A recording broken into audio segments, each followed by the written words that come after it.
Form ભરી દેવાના તમામ ઘટનાક્રમો જે છે તે પશ્ચિમ બંગાળમાં પણ થયું હતું.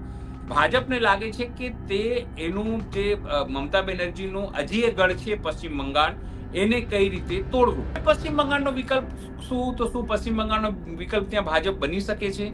શું ત્યાં ઘૂસપેઠિયા વાળું જે મુદ્દો છે ચાલી શકે છે? શું હિન્દુ મુસ્લિમ વાળો તે મુદ્દો ત્યાં ચાલી શકે છે? શું ત્યાં કેન્દ્ર જે છે તમામ વસ્તુ મોકલે છે અને કરપ્શન મમતા બેનર્જી કરે છે એ ચાલી શકે છે? જે અસ્મિતા છે ત્યાં, કારણ કે આપણને ખબર છે એ લોકો દ્રવિડ અસ્મિતા છે એને લઈને વાત કરતા હોય છે.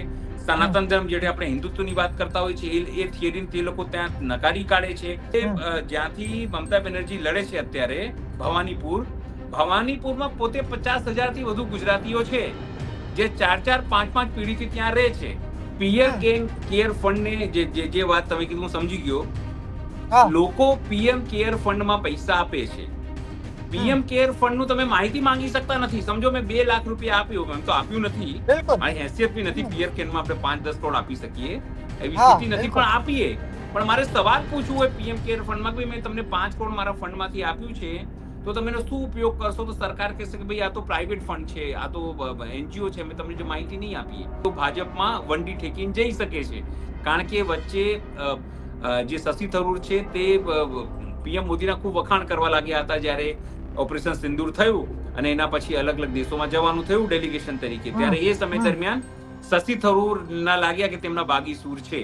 એટલે હજુ તો કેવું છે, જાહેરાત થઈ છે, હજુ લોકોના પ્રચાર. પાણી જે છે એ અમારા 2 કરોડના અમારા કાર્યકર્તાઓ પી જશે.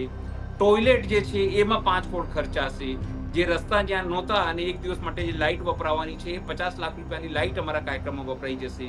ટેન્ટના 10 કરોડ રૂપિયા ખર્ચા થશે. આ પ્રકારની વસ્તુઓ થતી હોય છે.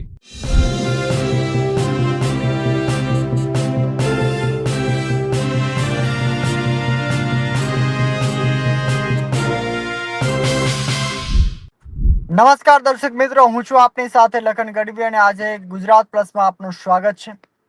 આપણી સાથે અનિલભાઈ એડિટર જોડાયા છે, જેમની સાથે આપણે વાતચીત કરવાની છે. સવાલ એ થઈ રહ્યો છે કે છેલ્લા 5 રાજ્યની ચૂંટણીની આજે જાહેરાત કરવામાં આવે છે. તો આ ચૂંટણીની જાહેરાતમાં એટલે કે અસમ, બંગાળ, કેરળ અને તમિલનાડુ અને પુડુચેરી, આ 5 રાજ્યની ચૂંટણીની જાહેરાત કરવામાં આવે છે.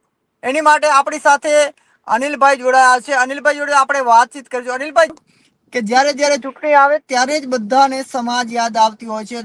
સમાજના વાડાઓ વારેલા હોય એ બી યાદ આવે છે, સમાજના આગેવાનો હોય એ યાદ આવે છે. પરંતુ ખરેખર જે સામાન્ય જનતા છે, સામાન્ય જનતાની જે પરીક્ષા છે એ વસ્તુ યાદ નથી આવતી. ત્યારે અનિલભાઈ, સવાલ એટલું જ માત્ર થાય છે કે શું આવી રીતે જનતાને ભોળવી એ યોગ્ય ખરી? સૌથી પહેલા તો આપણા દર્શકોને નમસ્કાર. એ જરૂરથી હું જણાવવા માંગીશ કે 5 રાજ્યોની ચૂંટણી જે છે જાહેર થઈ ગઈ છે. 5 રાજ્યોની ચૂંટણીની જો વાત કરીએ તો 3 રાજ્યો એવા છે જે ખૂબ જ મહત્વપૂર્ણ છે. એમાં અસમ, બીજી વાત તમિલનાડુ અને બંગાળ. કેરળ અને પુડુચેરી જે છે ખૂબ નાના રાજ્યો છે. પણ ભાજપની વાત કરીએ તો દક્ષિણ તરફ, જો ભાજપના કોઈ રાજ્ય જે છે એ દક્ષિણ તરફ નથી, બધા નોર્થ ઇન્ડિયા અને મધ્ય જે ભારત છે ત્યાં છે. ભાજપની જે એક નોર્થ ઇસ્ટમાં મહત્વપૂર્ણ રાજ્ય છે અસમ. હેમંતા વિશ્વ શર્મા જે પહેલા કોંગ્રેસમાં હતા એ હવે ભાજપના ત્યાં સીએમ છે. અને તમને ખ્યાલ હશે તો આખું જે મહારાષ્ટ્રનું ઓપરેશન લોટસ થયું હતું એના તમામ જે ધારાસભ્યો છે તે ગયા હતા અસમ જ. એના પછી ઝારખંડ જીતવા માટેની આખી કવાયત જે છે એ હેમંત વિશ્વ શર્મા પાસે મૂકવામાં આવી, પણ ઝારખંડ ત્યાં હારી ગયા હતા. આખું ગણિત જો હું તમને સમજાવવાનો પ્રયત્ન કરું લખનભાઈ, તો સીધી રીતે જે જાહેરાતો થઈ છે આપણા દર્શકોને ખબર હશે કે 3 રાજ્યોમાં 9 એપ્રિલે કરાઈ છે, તમિલનાડુમાં 23 એપ્રિલ છે અને બંગાળમાં 2 ચરણમાં કરવામાં આવી છે, 23 એપ્રિલ અને 29મી એપ્રિલ. આ હતી મૂળ માહિતી જે ઇલેક્શન કમિશને આપી. હવે આના પાછળની વસ્તુ કહું તો વડાપ્રધાન નરેન્દ્ર મોદી 2 દિવસ પહેલા જ અસમ ગયા હતા અને હજારો કરોડ રૂપિયાની જે જાહેરાતો ત્યાં કરીને આવ્યા. કાલે કોલકાતામાં હતા વડાપ્રધાન અને ત્યાં પણ હજારો, કોલકાતામાં લગભગ 3-4 લાખની પબ્લિક ત્યાં ભેગી કરી હતી, શક્તિ પ્રદર્શન કર્યું હતું. એટલે કે ઇલેક્શન પહેલાનું સૌથી મોટું જે શક્તિ પ્રદર્શન છે ત્યાં કર્યું હતું. બીજી બાજુ તમે તમિલનાડુમાં તમે જાઓ તો તમિલનાડુમાં પણ ભાજપની કસક છે કે તે દક્ષિણ રાજ્યોમાં પગ પસારો કરી શકતી નથી. આ વખતે જે બાય ઇલેક્શન હતું એની અંદર કેરળની વાત કરીએ તો કેરળમાં એકાદ બે જગ્યાએ એને સારી લાભ કહી શકાય વોટોની દૃષ્ટિએ ત્યાં થયું હતું. ભાજપની આખી જે રણનીતિ છે કે ભાજપની જે આઈડિયોલોજી છે તે હિન્દુત્વની રાજનીતિ વાળી આઈડિયોલોજી છે. એ સિવાય તમે વાત કરો તો આરએસએસ એની સાથે કામ કરી રહી છે. તમને મહત્વપૂર્ણ મજાની વાત આવશે કે જે નરેન્દ્ર મોદીના ધૂર વિરોધી પ્રવીણ તોગડિયા છે તે પણ પશ્ચિમ બંગાળમાં હિન્દુત્વનો પ્રચાર કરતા દેખાયા છે. એના ફેસબુક પર જાઓ તો તમને ખબર પડશે કે ત્યાં હિન્દુત્વની વાત કરે છે, ઘુસપૈઠિયાઓની વાત કરે છે, ત્યાં આસામમાં પણ ઘુસપૈઠીઓની વાત કરે છે, હિન્દુ મુસ્લિમની ત્યાં વાત થાય છે. પણ એ જ વસ્તુ જ્યારે તેઓ તમિલનાડુમાં જાય છે તો ત્યાં સનાતન ઉપર એવી બધી વાતો કરવામાં આવે છે. એ જ વસ્તુ કેરળમાં જાય છે ત્યાં સનાતનની વાત કરવામાં આવે છે. પણ તમને કહી દઉં કે એ તમામ જગ્યા ઉપર ખાસ કરીને તમે વાત કરો તો ઘુસપૈઠિયા એટલે શું? ઘુસપૈઠિયા એટલે જે બોર્ડર ક્રોસ કરીને આપણા ત્યાં આવે તે. દિલ્હીમાં જ્યારે મુદ્દો આવે ત્યારે ઘુસપૈઠિયો આવે, ઝારખંડમાં આવે ત્યારે ઘુસપૈઠિયો આવે, બિહારમાં ઇલેક્શન થાય ત્યારે ઘુસપૈઠિયોની વાત આવે, પશ્ચિમ બંગાળમાં આવે ત્યારે પણ ઘુસપૈઠીની વાત આવે. ત્યાં એસઆઈઆર લઈને જેમ આપણે ત્યાં આટલા બધા લોચા થયા હતા, લોકોના મન ફાવી તે વોટ કાપી નાખવાના, મન ફાવે એવી રીતે કોઈને મૃત ઘોષિત કરી દેવાના, મન ફાવે એવી રીતે કોઈના હજારોના નામો ફોર્મ ભરી દેવાના, એ તમામ ઘટનાક્રમો જે છે તે પશ્ચિમ બંગાળમાં પણ થયું હતું. ભાજપને લાગે છે કે તે એનું જે મમતા બેનર્જીનું હજી એ ગઢ છે પશ્ચિમ બંગાળ, એને કઈ રીતે તોડવું. મોટી વાત એ છે કે પશ્ચિમ બંગાળમાં જે મમતા બેનર્જી છે એ પણ એટલી જ મજબૂત છે. સીધી રીતે હું કહું, તમને વાત કરું લખનભાઈ, તો જે પશ્ચિમ બંગાળમાં મમતા બેનર્જી છે તે લેડી મોદી છે. હું હંમેશા મજાકમાં આવું કહું છું. એ પણ માનસિક રીતે એટલા જ હિટલર સાહેબ. તમે જુઓ, કાલે જ એક દિવસ પહેલા જ ત્યાં મોદી સાહેબની એટલે વડાપ્રધાનની ત્યાં સભા હતી. ત્યાં મારામારી થઈ ગઈ, ખૂનામરકી થઈ ગઈ. મારા એકબીજાને ભાજપના જે લોકો છે કાર્યકર્તાઓ છે એમની અને જે ટીએમસી ના કાર્યકર્તાઓ છે સામે આવી ગયા. એક મંત્રી છે એમના મંત્રીના ઘરે હુમલો પણ થઈ ગયો ત્યાં ટીએમસી ના ત્યાં.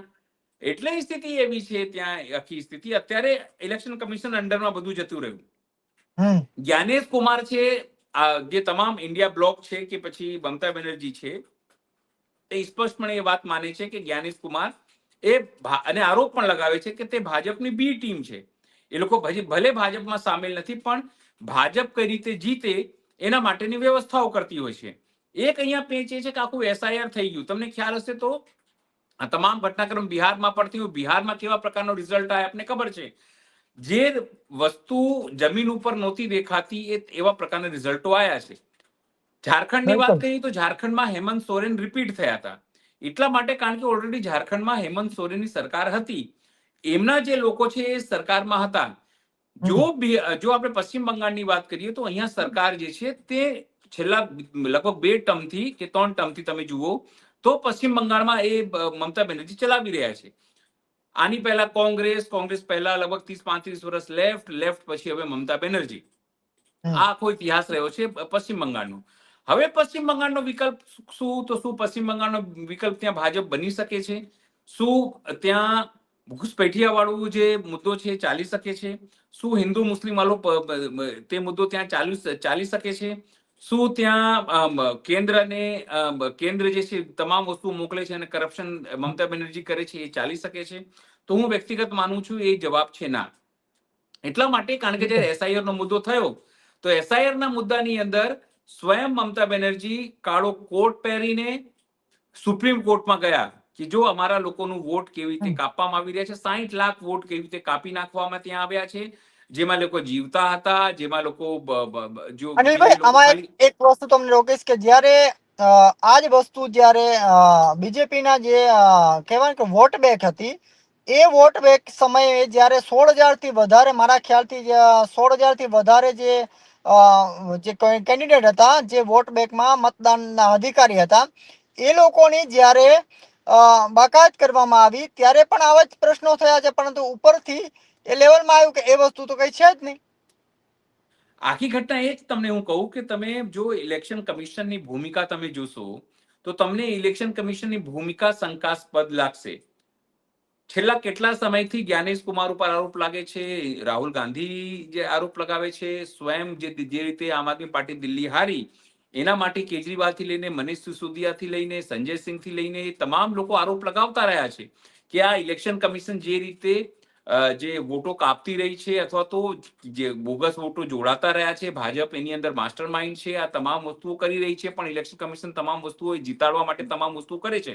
પણ મૂળ વસ્તુ જે છે, જે હું તમને કહેવા માંગુ છું એ કે 5 રાજ્યો પૈકી અસમ, ત્યાં કોંગ્રેસ સારું કરી રહી છે, ત્યાં કોંગ્રેસ રસ્તા પર છે, પણ ત્યાં અસમના જે મુખ્યમંત્રી છે હેમંતા બિસ્વા શર્મા, તેઓ સીધી રીતે હિન્દુ મુસ્લિમ કરે છે. તેમના વિડીયો તમે જોયા હશે ભૂતકાળ, ત્યાં થોડા સમય પહેલા જેમના વિડીયો આવ્યા હતા કે તે ગોળી મારી રહ્યા છે, સામે જે ફોટો છે કે જે વિડીયો છે એની અંદર કોઈ મુસ્લિમ વ્યક્તિ ઉભો છે, ત્યાં સ્વયં અસમ બીજેપીના હેન્ડલ પરથી આવા હિન્દુ મુસ્લિમના જે વિડીયો છે તે અપલોડ થાય છે અને ઇલેક્શન કમિશન કંઈ કરતું નથી. એવી જ રીતે પુડુચેરીમાં તમે વાત કરો, ત્યાં પણ ગઈ વખતે ભાજપે તમામ લોકોને તોડીને પોતાની સત્તા બનાવી. ભાજપ માટે જે મુશ્કેલ છે, મેં તમને 3 કીધા, એ સૌથી મોટી મુશ્કેલ એક છે કે કઈ પણ રીતે તમિલનાડુ એમ.કે. સ્ટાલિન છે એને ડિસમેન્ટલ કરે, કારણ કે ત્યાં લોકલ લેવલે તેઓ ગઠબંધન કરી રહ્યા છે, પણ એમ.કે. સ્ટાલિન પણ ત્યાં કહેવાય કે મોટા ખેલાડી છે, એ કઈ રીતે પેસવા ન દે. કારણ કે તમને ખ્યાલ હશે કે જયારે હિન્દી લાગુ થવાની વાત કરી કે ભાઈ આપણે હિન્દીમાં પણ ચોપડી ભણાઈએ, ત્યારે પણ એમ.કે. સ્ટાલિને વિરોધ કર્યો હતો. પછી રાજ્યોના જે હિસ્સાના પૈસાની આપવાની વાત થાય છે, એનો પણ એમ.કે. સ્ટાલિને વિરોધ કર્યો હતો. એમ.કે. સ્ટાલિને કીધું કે દ્રવિડ જે અસ્મિતા છે ત્યાં, કારણ કે આપણને ખબર છે કે લોકો દ્રવિડ અસ્મિતા છે એને લઈને વાત કરતા હોય છે. સનાતન ધર્મ જે આપણે હિન્દુત્વની વાત કરતા હોય છે, એ થિયરી તે લોકો ત્યાં નકારી કાઢે છે. એ લોકોની એવું નથી કે ત્યાં હિન્દુઓ નથી, ત્યાં હિન્દુઓ છે, ક્રિશ્ચનો છે, મુસ્લિમો છે, પણ હિન્દુઓની સંખ્યા સૌથી વધારે છે. તમે સાઉથના રાજ્યો જુઓ તો લોકો ત્યાં ભણેલા ગણેલા છે, આઈટી ઇન્ડસ્ટ્રીમાં લોકો વધારે કામ કરે છે, ત્યાં એજ્યુકેટેડ વધારે લોકો છે. એટલે ઘણી વખત મીમ પણ વાયરલ થાય છે કે કઈ રીતે ભાજપ અહીંયા ન આવે સાઉથમાં તો ભલું થાય, નહીં તો અહીંયા જે હિન્દુ મુસ્લિમ વચ્ચેનું જે આપસી સામંજસ્ય છે, મેળજોડ છે, એકતા છે, એ તૂટશે. કેરળની તમને વાત કરું તો કેરળમાં ત્યાં 2 જ પદ્ધતિ હંમેશાથી રહી હતી, અથવા લેફ્ટ આવે અથવા કોંગ્રેસ આવે. ક્યારેક કોંગ્રેસ આવે તો ક્યારેક લેફ્ટ આવે. રાહુલ ગાંધી પણ ત્યાં મહેનત કરી રહ્યા છે કેરળની અંદર ત્યાં જઈને. પણ સૌથી મોટી લડાઈ જે છે ભાજપ માટે કે નરેન્દ્ર મોદી માટે કે અમિત શાહ માટે કે તમામ કહેવાય છે કે ગુજરાત બ્રિગેડ માટે, ગુજરાતથી પણ તમે જુઓ, હું તમને કહી દઉં કે મારા ઘણા બધા મિત્રો છે અહીંયા અમદાવાદ શહેરમાં ભાજપ કેવું માઇક્રો મેનેજમેન્ટ કરે છે, તમને એ હું બતાડવા માંગુ છું લખનભાઈ, કે અમદાવાદમાં લઘુમતી સેલ જે છે એનો પ્રમુખ જે છે ભાજપે એક બંગાળી વ્યક્તિને બનાવ્યું છે આજથી લગભગ અઠવાડિયા પહેલા. તમે વિચાર કરો ભાજપે કેવું વિચાર્યું હશે કે જો બંગાળી વ્યક્તિ અહીંયા હશે, અને ગુજરાતમાં પણ કમસે કમ 10-12 લાખ પરિવારો બંગાળીઓ રહે છે, ખાસ કરીને સોના ચાંદીના વેપાર સાથે સંકળાયેલા છે, કાપડના વેપાર સાથે સંકળાયેલા છે. એટલે તમને હું એ સમજાવતો તો કેટલું માઇક્રો પ્લાનિંગ છે, અને અહીંયા મોટી સંખ્યામાં બંગાળીઓ રહે છે. હવે આ બંગાળી પ્રમુખ જેને એમને બનાવ્યા છે માઇનોરિટી સેલમાં, એ તમામને તેઓ હવે પશ્ચિમ બંગાળમાં કામે લગાડશે.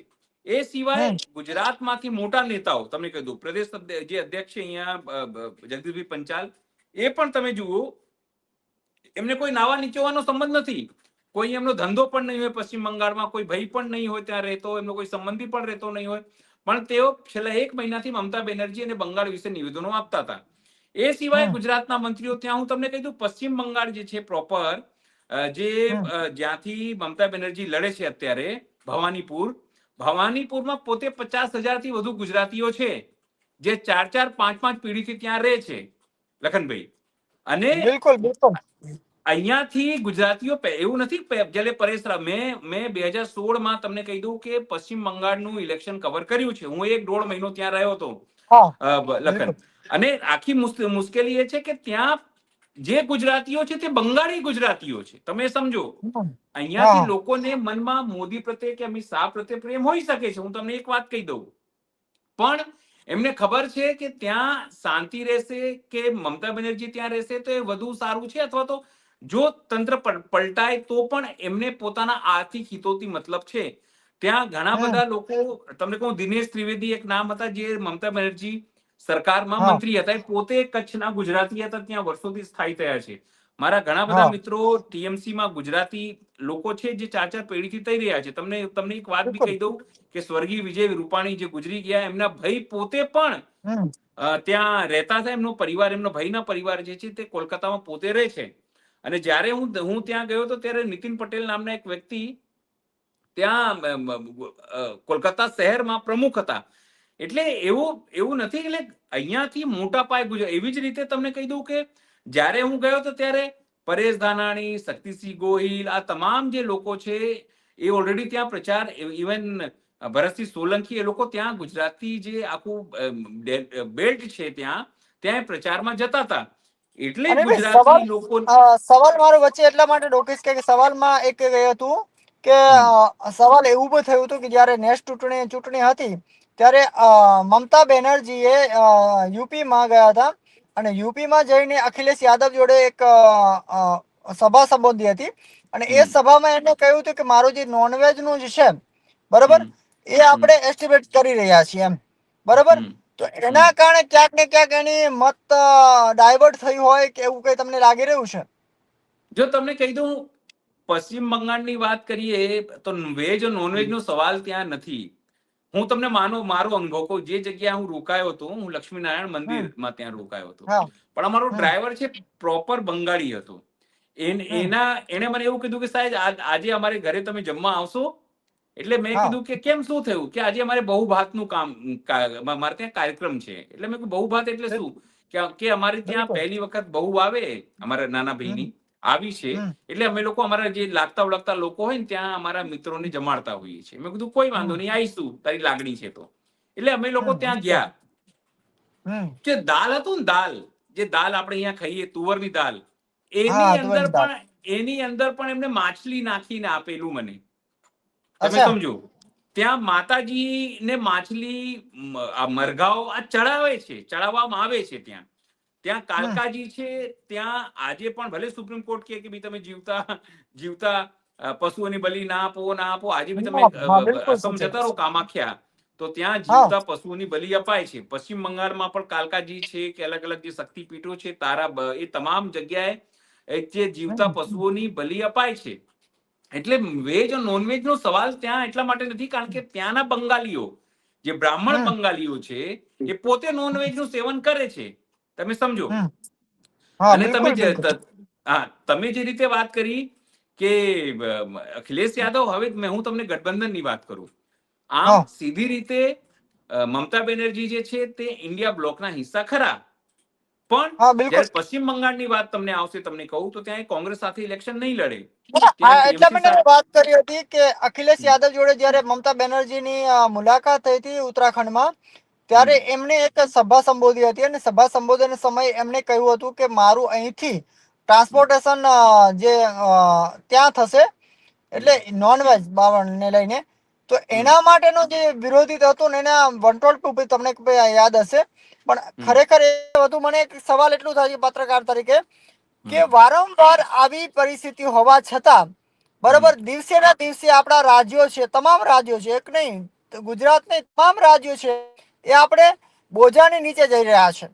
સમજો, હવે એ સમયમાં જો આ નેતાઓ જે છે તો આટલું કહેવાય ને કે જીએસટી આપણે આ નાખી તો જીએસટી નો પેમેન્ટ આવ્યું, તો એ જે ફંડ આપણામાં સરકારમાં જવું જોઈએ એ ક્યાંક ને ક્યાંક આપણે કહેવાય ને કે સત્તા પક્ષના જે નેતાઓ બેઠેલા છે એની તરફ જઈ રહ્યો છે, જેને લઈને આપણે કાલ ઉઠીને કોઈ એવી બીમારી આવી દેશમાં તો આપણે એનો ભોગ બનવું જ પડશે.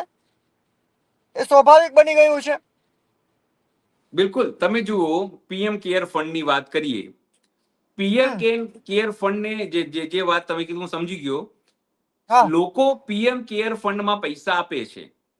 પીએમ કેર ફંડ નું તમે માહિતી માંગી શકતા નથી. સમજો મેં 2 લાખ રૂપિયા આપ્યું, એમ તો આપ્યું નથી, મારી હેસિયત બી નથી પીએમ કેરમાં આપણે 5-10 કરોડ આપી શકીએ એવી સ્થિતિ નથી, પણ આપીએ. પણ મારે સવાલ પૂછવું હોય પીએમ કેર ફંડમાં કે મેં તમને 5 કરોડ મારા ફંડમાંથી આપ્યું છે, તો તમે એનો શું ઉપયોગ કરશો? તો સરકાર કહેશે કે ભાઈ આ તો પ્રાઇવેટ ફંડ છે, આ તો એનજીઓ છે, અમે તમને જે માહિતી નહીં આપીએ.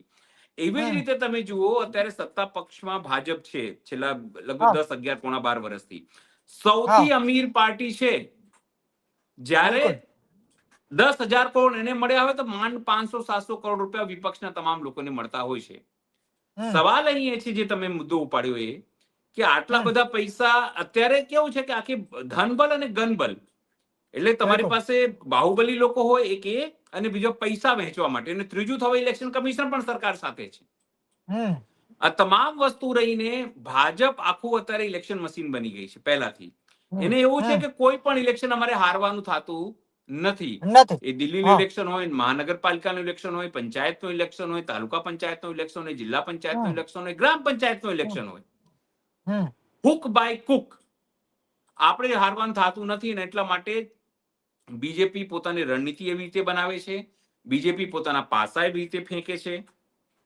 પણ મેં તમને કીધું આ 5 રાજ્યોના ઇલેક્શનની અંદર જો લખનભાઈ વાત કરી તો સીધી રીતે આ 3 રાજ્યો છે એ ખૂબ મહત્વપૂર્ણ છે. આસામ, ત્યાં કોંગ્રેસ ખૂબ મહેનત કરી રહી છે. ત્યાં સીધી રીતે વાત કરીએ તો પ્રિયંકા ગાંધીને ત્યાં જવાબદારી સમજાઈ. રાહુલ ગાંધી પણ ત્યાં મહેનત કરી રહ્યા છે. આ વખતે ત્યાં જે સત્તા વિરોધી જુવાડ છે, જો સ્થિતિ તો ત્યાં સરકાર બદલાઈ શકે છે.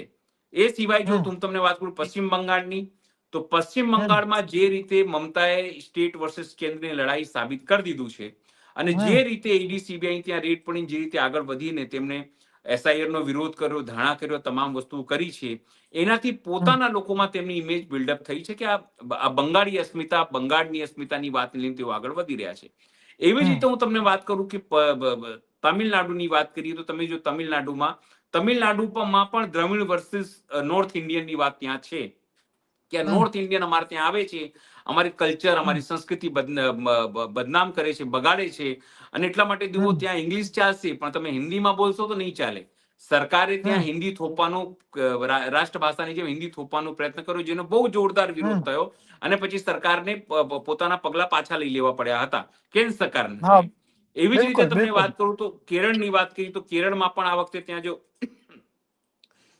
કોંગ્રેસમાંથી શશી થરૂર જેવા નેતાઓ છે, જે કોંગ્રેસને એવું લાગે છે કે કાલ ઉઠીને તેઓ ભાજપમાં વંડી ઠેકીને જઈ શકે છે. કારણ કે વચ્ચે જે શશી થરૂર છે તે પીએમ મોદીના ખૂબ વખાણ કરવા લાગ્યા હતા જ્યારે ઓપરેશન સિંદૂર થયું અને એના પછી અલગ અલગ દેશોમાં જવાનું થયું ડેલિગેશન તરીકે. ત્યારે એ સમય દરમિયાન શશી થરૂર ના લાગ્યા કે તેમના બાગી સૂર છે. એટલે હજુ તો કેવું છે, જાહેરાત થઈ છે, હજુ લોકોના પ્રચાર થશે, તમામ વસ્તુઓ થશે. પણ મેં તમને કીધું એ પ્રમાણે કે ગુજરાતીઓની ભૂમિકા ગુજરાતમાંથી જે લોકો જવાના છે એ ત્યાં શું કરશે. કારણ કે જો તમિલનાડુમાં આપણી ગુજરાતી છે, તમને ખબર હોય તો ત્યાં તમિલ સંગમમ કરીને કાર્યક્રમ આપણા ત્યાં ગુજરાતમાં થયું હતું. જે ગુજરાતીઓ 4-5 પેઢીથી તમિલનાડુમાં રહે છે, તમામ લોકોને સોમનાથ લઈ આવવામાં આવ્યા હતા થોડા સમય પહેલા. એટલે એક જે પારંપરિક કે સામાજિક કે જે બતાવવાનો પ્રયત્ન થયો તો આસ્થાના આધારે ત્યાં એક કામગીરી કરવાનો પ્રયત્ન થઈ હતી. એવી જ રીતે જો મોટા ભાગે ગુજરાતીઓ જે છે તે પશ્ચિમ બંગાળમાં રહે છે, એ તમામ લોકો પણ તાણાવાણા કઈ રીતે જોડાયેલા રહે અને ગુજરાતી તરીકે નરેન્દ્ર મોદીને તે લોકો પસંદ કરે. કારણ કે ત્યાં હજુ તમે જુઓ પશ્ચિમ બંગાળમાં ભાજપ પાસે કોઈ મોટો ચહેરો નથી, તમને કહી દઉં, જેને સીએમ તરીકે તેઓ પ્રોજેક્ટ કરી શકે. ત્યાં પણ નરેન્દ્ર મોદી ચહેરો હશે. અનિલભાઈ બિલકુલ આપણે સરસ વાત કરી, પણ સવાલ માત્ર એટલું થાય છે કે કોઈ પણ પક્ષ હોય, આપણે એવું નથી કહેતા કે આ નરેન્દ્ર મોદીને પસંદ કરે કે રાહુલ ગાંધીને પસંદ કરે કે અખિલેશ યાદવને પસંદ કરે.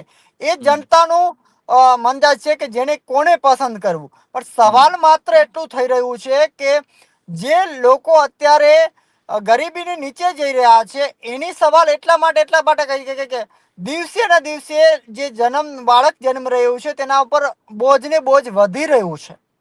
તો અત્યારે સમજી લો કે આપણે એક્ઝામ્પલ આપણે આપીએ તો અત્યારે જો સરકાર આટલું કામ કરી રહી છે સારી રીતે, બરોબર, તો પછી આ જે બાળક જન્મી રહ્યું છે તેના પર આટલું બોજ કેમ થઈ રહ્યું છે?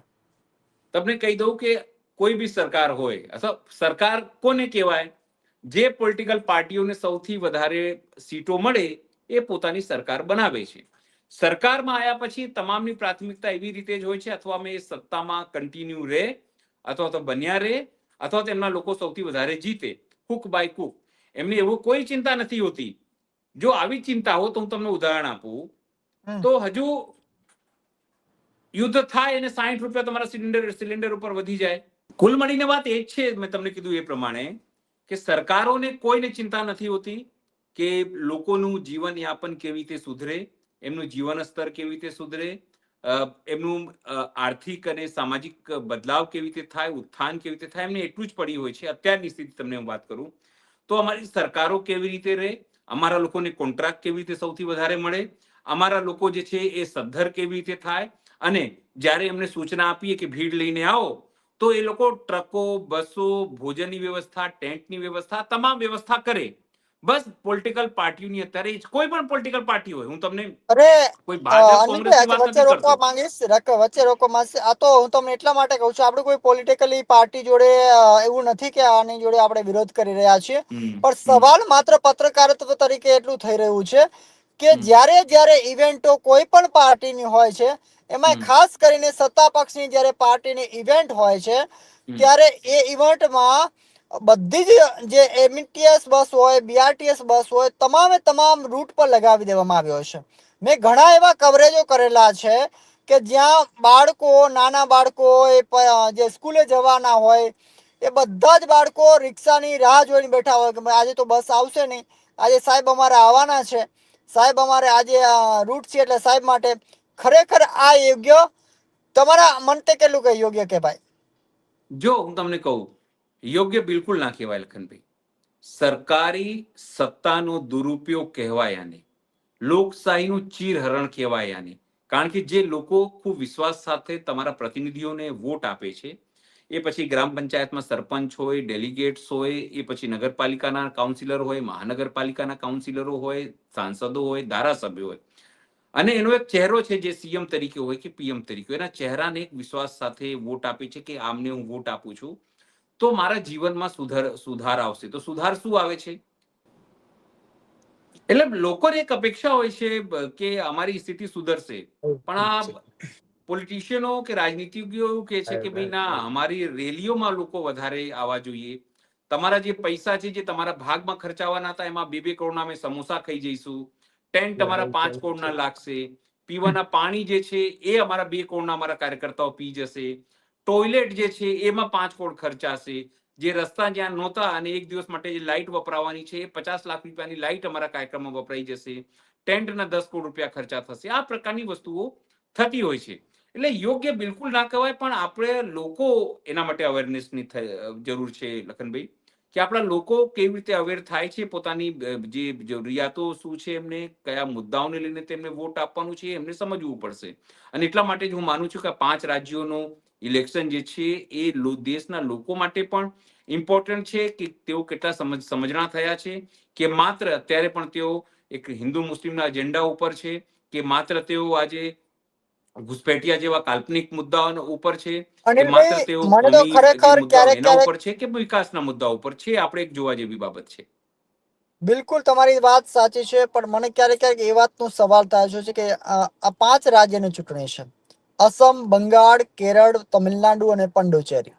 આ 5 રાજ્યની ચૂંટણી અત્યારે હાલ આવી રહી છે, પણ સવાલ માત્ર એટલું જ થાય છે ક્યારેક જનતાનું પણ 50% એમાં ક્યાં ને ક્યાં સમજણ ઓછી હોય એવું કહી શકાય.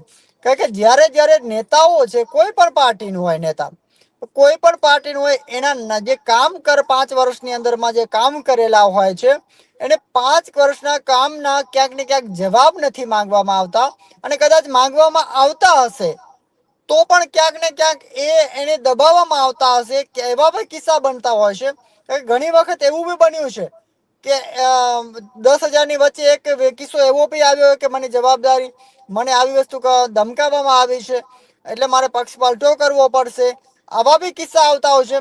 પણ ખરેખર સત્તામાં બેઠેલા તમામ લોકોની એટલી તો મર્યાદા, એટલી એની જવાબદારી હોય છે કે લોકોના હિતમાં શું કામ કરવું, લોકોના હિતમાં શું રક્ષણ કરવું, લોકોની જેટલી પ્રાથમિકતા છે એ કેટલી પૂરી કરવી, એ તમામ ભૂમિકા સત્તા પક્ષમાં રહેલા હોય છે.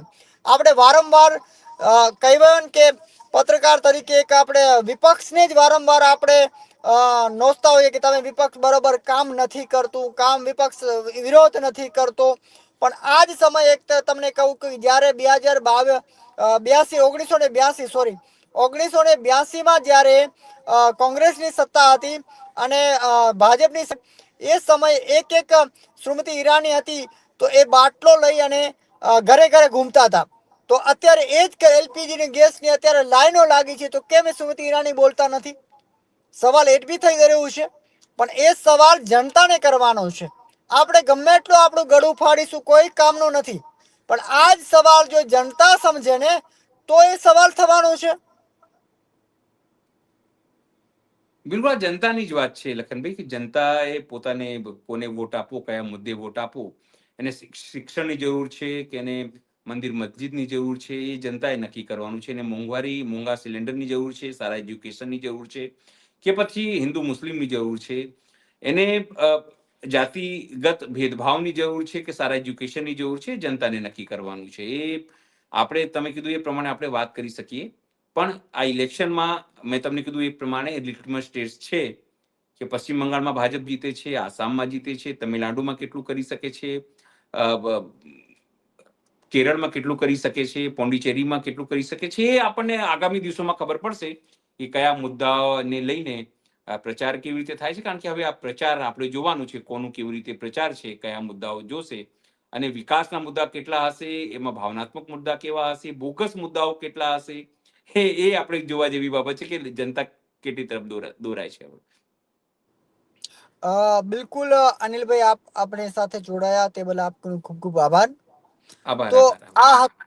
આ હતું આપણું સવાલ. એટલું થતું હતું, માત્ર ને માત્ર સવાલ એટલું જ થાય છે કે જ્યારે ચૂંટણી નજીક આવી રહી છે ત્યારે તમામે તમામ પક્ષ પોતાના એજન્ડા લઈને આવતો હોય છે. તેમાં ભાજપે આવી જતું હોય છે, કોંગ્રેસ પણ આવી જાય છે અને આમ આદમી પાર્ટી પણ આવી જાય છે. સવાલ માત્ર ગુજરાતનો નથી, સવાલ માત્ર તમામે તમામ રાજ્યનો છે. સવાલ એ થાય છે કે જ્યારે અસમની, બંગાળની, કેરળની, પુડુચેરી અને પશ્ચિમ બંગાળ તમામ રાજ્યનું જે ચૂંટણી નજીક આવી રહ્યા છે ત્યારે સવાલ એટલું થાય છે કે આવા સમયમાં લોકો શું પોતાની ધ્યાને દોરી અને પોતાના 5 વર્ષ માટે, આગવી પેઢી માટે શું કરવું એને ધ્યાને લઈને એ આગળ વધશે, કે પછી માત્ર ને માત્ર